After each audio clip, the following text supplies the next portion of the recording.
Bismillahirrahmanirrahim. Elhamdülillahi Rabbil alemin. Ve salatu ve selamu ala eşrefil enbiya ve mursalin. Ala seyyidina nebiyyina Muhammedin ve ala alihi ve sahbihi ecmaîn. Rabbi şrah li sadri ve yessir li emri ve hlul uqdeten min lisani yefqahu qawli. Birincisi, əziz və dəyərli qardaşlarım, ilk öncə özümə, sonrasını hər birinizə uca böyük olan Rəbbimizdən haqq təqvası ilə qorxmağı nəsib edirəm. Həqiqətən də uca böyük olan Rəbbimiz mübarək kitabında buyurur ki, sizin ən hörmətiniz Allahın dərgahında Allahdan çox qorxanınızdır, yəni təqvalı olanınızdır. İlk öncə Rəbbimizə sonsuz sayda həmd sənalar olsun ki, Allah Subhanahu taala bizi bu mübarək aya yetişdirib. Bu orucları tutmağı bizə nəsib edib. Dua edirəm ki, Allah Taala bu ayda etdiyimiz ibadətləri, tutduğumuz orucları qəbul buyursun. Çünki bu ay müsəlman üçün bir fürsətdir. Hansı ki, Allah Taala 12 ayın içərisində bir ay müsəlmanların ibadət etmələrini, savab qazanmalarını, öz savablarını çoxaltmalarını üçün bir fürsət verib Allah Taala. Və bu ay hər günü ilə, hər saatı ilə, hər dəqiqəsi ilə, hər gündüzü ilə, gecəsi ilə bərəkətlidir. Ona görə də çalışmaq lazımdır ki, maksimum dərəcədə bu ayda nə etməyə yararlanmaq və faydalanmaq. Çünki bu ayda nə etsən Allah yolunda onun mükafatı digər 11 aydan daha üstündür. Bu ayda sədəqə versən digər aylardan üstündür. Quran oxusan digər aylardan üstündür savabı. Bu ayda edilən ümrə digər aylarda edilən ümrədən üstündür. Bu ayda dualar, bu ayda tutulan oruclar. Çünki Allah Subhanahu taala xüsusi bir qapı ayırıb cənnətdə. Oradan yalnız Allah yolunda oruç tutanlar keçəcək. Rayyan adlı qapı. Ona görə bu ayda nə ediləcəksə, mükafatı və savabı daha böyük və daha çox olacaq. Birinci, alimlər deyirlər ki, oruç tutmaq, yəni pəhriz saxlamaq deyil. Həmçinin namaz qılmaq da idman eləmək deyil. Bəziləri düşünür ki, oruç saxlayıramsa, arıqlamaq üçün saxlayayım. Və yaxud da namaz qılır, deyir, idman edirəm. Yox, oruc nə namazdır, nə deməli, pəhriz saxlamaqdır, namaz da nə də idmandır. Oruç saxlamaq, Allah Taala'nın razılığını qazanmaqdır. Oruç saxlamaq, Allah Subhanahu Taala'nın rəhmətini, mərhəmətini qazanmaqdır. Çünki Allah Subhanahu Taala məst orucu, qüdsi hədisdə gəldiyi kimi, Allah Taala özü mükafatını verəcək oruç tutanlara. Allah Taala, necə ki, qüdsi hədisdə gəlib Allah Rəsulü buyurur, oruç tutanların mükafatını Allah Subhanahu Taala özü verəcək. Həmçinin, qardaşlarım, necə ki, hədisdə də gəlib ki, Peyğəmbər sallallahu aleyhi ve sellem buyurur ki, kim Ramazanı oruç tutarsa yox. Allah Rəsulü buyurur ki, kim Ramazanı imanla və savabını Allahdan umaraq oruç tutarsa. Yəni, Peyğəmbər sallallahu aleyhi ve sellem buyurmadı ki, kim Ramazanı orucunu tutarsa Allah onu keçmiş günahlarına. Yox. İman və savabını Allahdan umaraq o Ramazan ayının, yəni orucunu tutarsa, Allah Subhanahu taala onun keçmiş günahlarını nə edər? Bağışlayar. Ona görə də ibadət edən kimsə, bu orucu tutan insan Allah üçün tutmalıdır və savabını da Allahdan ummalıdır ki, Allah Subhanahu taala nə deyir? Onu mükafatlandıracaq. Həmçinin deyilir ki, oruç tutmaq təhcə yemək, içməyi tərk etmək deyil. Oruç tutmaq, yemək və içməyi tərk etmək deyil.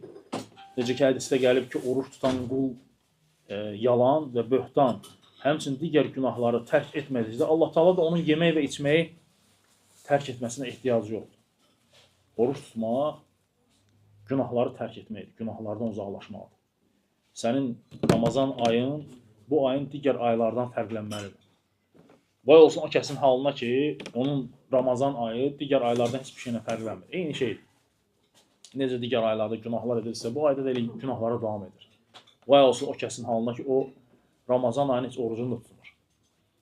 Ona görə də Peyğəmbər sallallahu aleyhi ve sellemdən şiddətli bir şəkildə qınaq gəlib. Ramazan orucunu tutmayanlara və həmçinin də onun tutmayanların hansı cəza gözlədiyini Allah Rasulü bizə xəbər verir ki, qiyamət günü onlar şiddətli bir əzabı məruz qalacaqlar. Çünki Ramazan ayının orucunu tutmaq fərz İslamın dayaqlarından, ərkanlarından biridir. Həmçinin, qardaşlarım, burada alimlər söyləyirlər ki, oruc insana pisliyi əmr edən nəfsin insana təsirini azaldır. Oruc insana pisliyi əmr edən nəfsin insana təsirini azaldır. Gör nə deyəcək? Deyir ki, göz, qulaq, dil, qəlbdir sakitləşir. İnsanın bir nəfsi ac olanda onun bütün əzaları tox olur.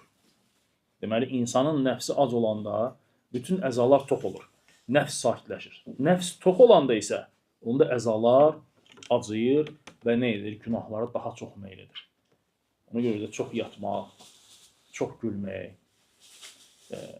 çox yemək İslam dinində nə edilir? Bəyənilmir. Niyə görə? Çünki bu şeylər insanı tənbəlləşdirir.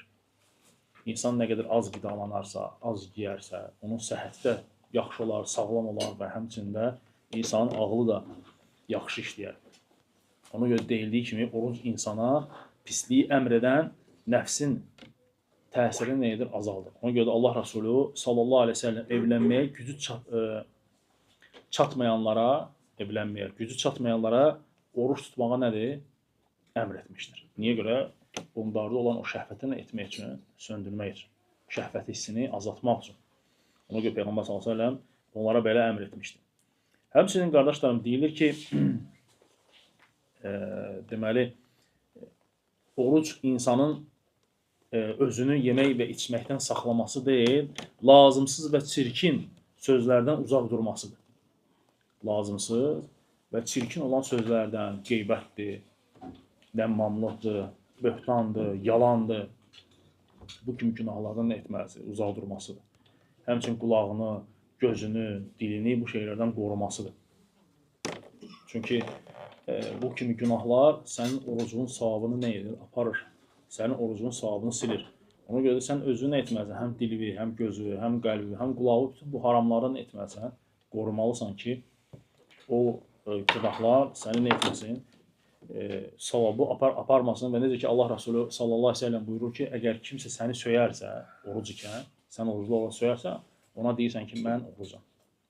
Mən nədir? Orucam. Ki ona o cavabı qaytarmayasan. Və həmçində burada qeyd olunur, deyir ki, Peyğəmbər sallallahu aleyhi ve sellemin hədisidir ki, Allah Rasulü buyurur ki, oruc qalxandır. Yəni, oruc qalxandır, nədən? İnsanı cəhənnəm odundan qoruyan bir qalxandır. Çünki kim Allah üçün bir gün oruç tutarsa, Allah Teala 70 il onu cəhənnəm ateşindən nə edər? Uzaq edər, qoruyar. Bir gün Allah üçün oruç tutmağın savabı, mükafatı budur. Yenə də insan orucu Allah üçün etməyi tutmalıdır. Hamı tutur deyənə mən də tutum. Və yaxud məni qınamasınlar deyənə mən də tutum. Görməsinlər müsəlmanlar ki, mən oruc deyiləm, ona görə tutum yox. Allah üçün olmalıdır. Və bilməlisən ki, Ramazan ayı sələflərin həyatına baxdıqda onlar Ramazan ayını necə də gözləyirlər, həsrətlə gözləyirlər. Və Allah-u Teala'ya dua edirdilər ki, ya Rabbi, bizi bu Ramazanın etkinə yetişdir. 6 ay öncədən. Çünki onlar Ramazana çatmamağın, yetişməməyin təhlükəsini bilirdilər. Ölümdür. İstənilən vaxt insanı haqlaya bilər. Ölüm gəldisə, sən o Ramazan ayına yetişməyəcəksənsə, o savabların nədir? Məhrum olacaqsa, ona görə də Peyğəmbər sallallahu aleyhi ve sellemin zamanında 2 dost olur, hansı ki, onlar ikisi də gəlirlər Allah Rasulunun yanına və beyyət edir və İslamı qəbul edirlər və onlardan biri Allah yolunda döyüşü şəhid olur və digəri isə ondan sonra 1 il yaşayır və o 1 ildən sonra dünyasını dəyişir. Və onlarla yaxın dost olan sahabələrdən biri Təlhə adında deyir ki, mən yuxuda yatdım, onları gördüm deyir. Və onlar hər ikisi də Allah Subhanahu taalanın huzuruna çağrıldıqları zaman ikinci ölən, yəni o şəhid yox, ikinci ölən daha cənnətə ondan tez girir. Və bu hadisəni aylardan sonra gəlir Peyğəmbər sallallahu aleyhi ve sellemə danışır və deyir ki, ya Rasulullah, niyə görə belə oldu? Çünki o birinci ölən Allah yolunda şəhid olmuşdu, lakin digəri isə 1 il artıq yaşadı, lakin o ondan daha öncə cənnətə girdi. Və Peyğəmbər sallallahu aleyhi ve sellem buyurur ki, yəni burada qəlbə nə var? Hansı ki, o 1 il sonra dünyasını dəyişən bir insan Ramazana yetişdi, deyir, bəli, Ramazana yetişdi. Və bu da onun nədir? Mükafatı idi. Ki, Ramazana yetişən, çünki Ramazanda elə bir gün var ki, Qədr gecəsi ki, 83 il insan ömrünə, yəni 1000 aydan xeyirli olan bir gecədir. Ona yetişən insan, ona görə də Peyğəmbər sallallahu əleyhi və səlləm buyurur ki, yəni burada qəlbə heç nə yoxdur, çünki ondan sonra 1 il yaşadı və bu onun da mükafatıdır. Ona görə də Ramazan ayı fürsətdir, qardaşlarım, çalışın ki, maksimum daha az dərəcədə yararlanın, istifadə edin, faydalanın ki, qiyamət günü yəni Allah Taala'nın qarşısına çıxarılacaq nə isə olsun əməllərdən. Allah dua edirəm ki, Allah Taala bizi eşidib faydalarını etsin, fitnədən və əhlindən qorusun. Dua edirəm ki, Allah Taala bizi dünyada və axirətdə də möhkəm bir kəlmə olan La ilahe illallah kəlməsi ilə sabit etsin. Allah sizdən razı olsun.